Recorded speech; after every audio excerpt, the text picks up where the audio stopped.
Pakistan Tehreek-e-Insaf (PTI) के रहनुमा असद उमर ने तौहीन इलेक्शन कमीशन केस में अपना जवाब जमा करा दिया।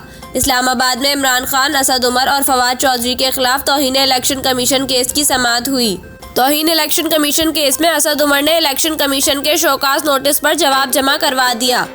इमरान खान के वकील फैसल चौधरी का कहना है कि हमारे हलके में इंतखाबात हो रहे हैं, मैं और फवाद चौधरी दोनों इलेक्शन लड़ रहे हैं। मुनासिब होगा कि इलेक्शन के बाद की तारीख दे।